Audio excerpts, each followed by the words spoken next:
इस प्रकार की परफॉर्मेंस देखी। तो ये कुछ तरीके थे भगवान को प्रसन्न करने के। तो जब हम भगवान की प्रसन्नता के लिए कोई भी कार्य करते हैं, जैसे संगीत के वही 7 सुर होते हैं, सारे गाना बात दिशा है, लेकिन उन्हीं 7 सुरों से अलग अलग प्रकार के संगीत बनाए जाते हैं। जैसे कि आप सुनते हैं कुछ आजकल के बॉलीवुड या फिर रॉक, हर तरह के म्यूजिक होते हैं। हर किसी के म्यूजिक का इंटेंशन भी अलग होता है, क्योंकि जब भी आप कोई म्यूजिक बनाते हैं या कोई भी कंपोजिशन करते हैं तो इस कंपोजिशन के पीछे कोई इंटेंशन होती है, उद्देश्य होता है। तो आपने अभी देखा, आपको क्या लगता है बलभद्र जी अभी किस उद्देश्य से गा रहे थे? कौन बताना चाहेगा? उनकी भावना क्या थी? कोई हैंड रेस करके बताना चाहेंगे? कोई भी बता सकते हैं ना, किसी ने भगवान बोला, भगवान को प्रसन्न करने के लिए, उनके लिए जोरदार तालियां बजा दीजिए। बिल्कुल सही कहा। तो इस समय यहाँ पर जो बलभद्र जी, विपिन जी, श्लोक जी और दीपक जी जो कर रहे थे सेम म्यूजिक का, किसी भी इंस्ट्रूमेंट से, किसी गले से हम कुछ और भी गा रहे हो सकते थे या कुछ और भी बता रहे हो सकते थे, लेकिन इस समय उनका उद्देश्य भगवान को प्रसन्न करना था। तो वो जब उद्देश्य से कार्य करते हैं तो उससे भगवान प्रसन्न होते हैं, हमें और सद्बुद्धि मिलती है और ही हम आगे बढ़ते हैं। तो इसी प्रकार से किसी भी काम को, कोई भी कार्य जो जीवन में करते हैं, भले वो गाना है, भले वो कुछ भी और काम है, जैसे कि हमारे बच्चों की स्टडी, राइट, जब बच्चे स्टडी करते हैं वो भी भगवान की प्रसन्नता के लिए हो सकती है। हमारा जो ऑफिस का कार्य करते हैं वो भी भगवान की प्रसन्नता के लिए हो सकती है। हमारी फैमिली का ध्यान रखते हैं वो भी भगवान की प्रसन्नता के लिए हो सकती है। अब जबकि हम सब मिलकर भगवान की सेवा को अपने घर का उद्देश्य बनाए। तो अभी जैसे थोड़ी देर पहले मैं बात कर रहा था ABCD की, तो एसोसिएशन, A फॉर एसोसिएशन था, B फॉर बुक्स था, C फॉर चैटिंग था, D फॉर लाइट था, और उस D के बाद एक E भी होता है, E होता है engagement. So we need to engage properly. अभी जब हम एसोसिएशन किया, बुक्स पढ़े, चैटिंग किया, लाइट अच्छी ली, तो उसके बाद क्योंकि हमारे पास कुछ टाइम होता है, हर किसी के पास अपने रूटीन एक्टिविटीज़ के बाद जो समय बचता है, जिसको क्या स्पेयर टाइम बोलते हैं या फिर हॉबी टाइम बोलते हैं, तो जब भी हमें पास कुछ भी ऐसा स्पेयर टाइम हो तो हमें सोचना चाहिए हमें वहाँ पर एंगेज करना है, यानी कि उस समय में हमें किस प्रकार की एक्टिविटीज़ करनी चाहिए। तो शिला प्रभुपाद ने ये जो केंद्र स्थापित किया है, या इसी तरह के 600 से ज़्यादा केंद्र संसार भर में उपलब्ध हैं एक्चुअली। तो शिला प्रभुपाद की कृपा से हम सब इस तरह के एक एनवायरनमेंट में, इस तरह के वातावरण में आ सकते हैं जहाँ पर कि आगे हम ये सोच सकते हैं कि हम किस तरह की एक्टिविटीज़ में एंगेज हों, किस तरह की गतिविधियों में हम लगे। तो एक अच्छा ऑप्शन है और मैं आप सबको बधाई देना चाहता हूँ कि आप लोगों ने, आप सब ने आज के दिन में यहाँ पर आने का निर्णय लिया, क्योंकि ये भी एक एंगेजमेंट है। कहा जाए तो आप केवल बैठ के सुन रहे हैं और केवल आप म्यूजिक का आनंद ले रहे हैं या फिर केवल भगवान के दर्शन कर रहे हैं, लेकिन ये भी एक एंगेजमेंट है, क्योंकि इस समय यहाँ पर आप यहाँ ना होते तो शायद घर पे आप TV देख रहे होते हैं, टाइम यूज कर रहे होते हैं, राइट, या फिर किसी और जगह रेस्टोरेंट में चले गए होते, कुछ खा रहे होते हैं, राइट। तो इस तरह के कुछ भी और दूसरे काम कर सकते थे, लेकिन आप सब ने ये बहुत अच्छा निर्णय लिया कि आप यहाँ पर आज के दिन इस समय इस मंदिर में हैं। तो इसके लिए आप सबके सब बहुत ज़्यादा क्या बोलते हैं उसके लिए, means to deserve a congratulation, right. तो अपने आपको कांग्रेचुलेट होने के लिए जोरदार तालियां बजा सकते हैं। और हम सब आभारी हैं आपके यहाँ आने के लिए, क्योंकि अगर आप ही नहीं होंगे तो यहाँ पर जो परफॉर्मेंस हो रही है उसके लिए हम क्या करें, राइट।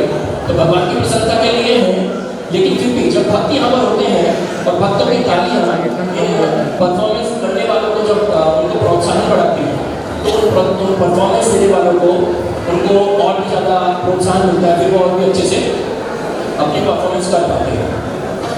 तो अभी तक हमने देखा कि वोकल्स में सुना, और अभी हमने उससे पहले श्लोकास थे, अभी हम धीरे धीरे आगे बढ़ रहे हैं कृष्ण की तरफ। तो संगीत की अनेकों विधाएं होती हैं और भगवान को प्रसन्न करने के अनेकों। तो जो अगली विधा हम पढ़ रहे हैं जिस तरफ, वो है नृत्य। तो जब एक भक्त का मन, एक भक्त जब भक्ति में लगता है या फिर वो जब अच्छा सा संगीत सुनता है अभी 7 बजे यहाँ पर एक आरती होगी, गौर आरती होगी, जो कि हमारे रूटीन आरती में से पाठ होगा। तो आप सबके पास भी एक अच्छा ऑप्शन है।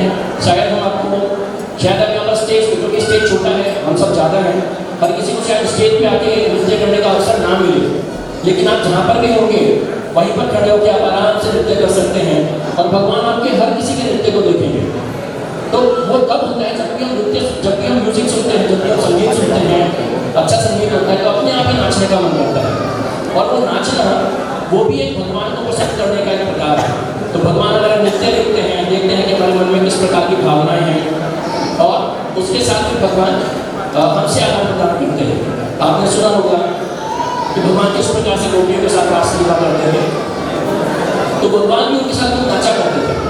और भगवान हर किसी गोपी के साथ एक एक भगवान नाचा करते थे। ऐसा नहीं था कि वो बहुत सारी हजारों गोपियां हैं, उनके साथ केवल एक कृष्ण है।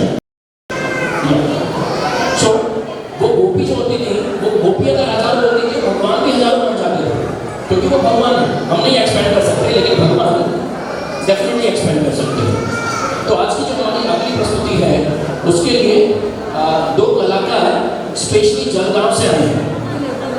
तो हम उनके लिए बहुत बहुत आभारी हैं कि वो इतने दूर से कष्ट कर यहाँ पर भगवान की प्रसन्नता के लिए आए, और आज ही वो शाम को इस प्रस्तुति के बाद सीधे वापस जलगांव वापस आने वाले हैं। तो सोचिए उनका डेडिकेशन कितना है। तो अभी मैं छोटा सा इंट्रोडक्शन देना चाहूँगा संस्कृति जी और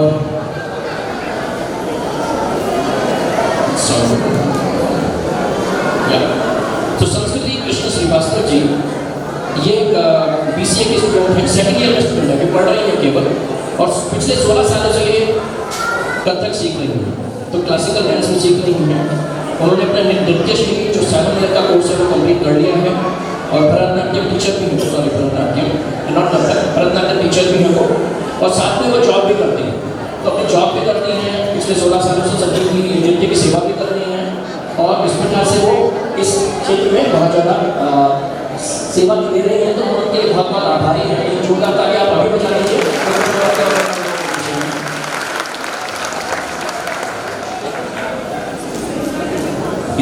ओके, संस्कृति जी और हितेश जी, तो ये दोनों हमारे लिए भगवान की प्रसन्नता के लिए अभी एक नृत्य करेंगे।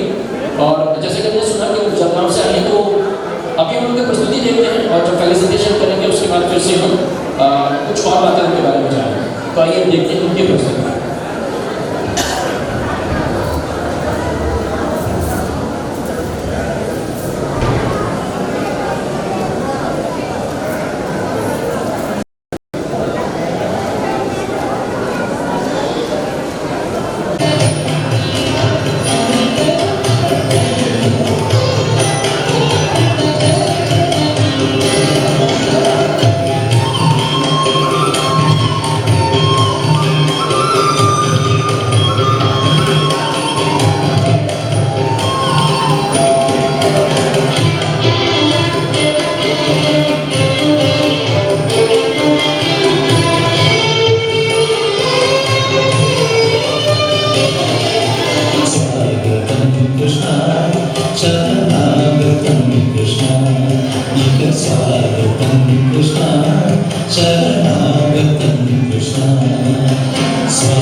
Gajendra, who went to the lake to pick lotus flowers to offer to Lord Vishnu, who was attacked by a crocodile who caught him by his leg. The helpless elephant trumpeted in pain until he was hoarse and without any energy surrendering to Lord Vishnu. Seeing which, the Lord rushed to the scene and decapitated the crocodile, killing him. Gajendra then attained moksha, that is liberation from the cycle of birth and death. O Krishna, You have taken so many incarnations just for your devotees. The incarnation of Lord Rama. Yes, let me show you.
Wow! And the incarnation of Jagannath. Please show me.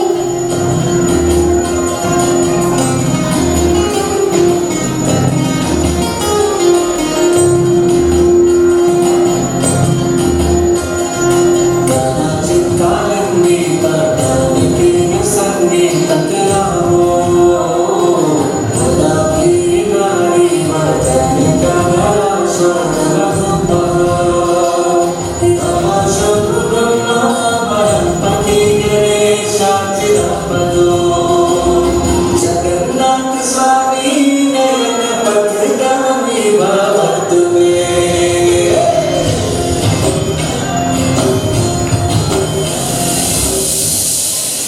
Wow, Jagannath, the Lord of Universe. Then who is Krishna? Krishna.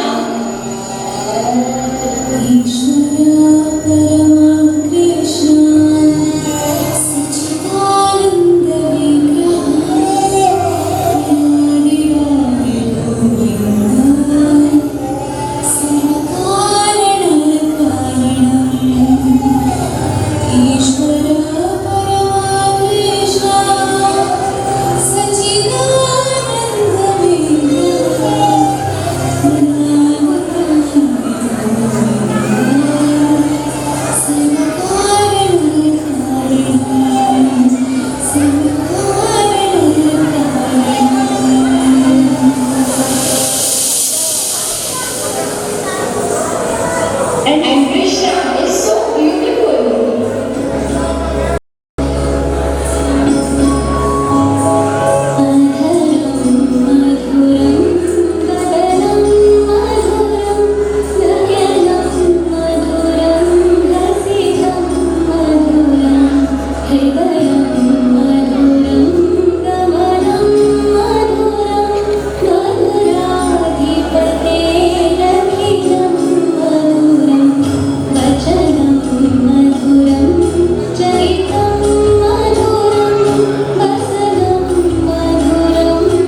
के बारे में सुनाऊंगा। अभी मैं कुछ हितेश्वर जी के बारे में बताऊंगा। हितेश्वर जी, आप विशारद किया है आपने, और वो भी कथक का अभ्यास 16 साल से कर रही है।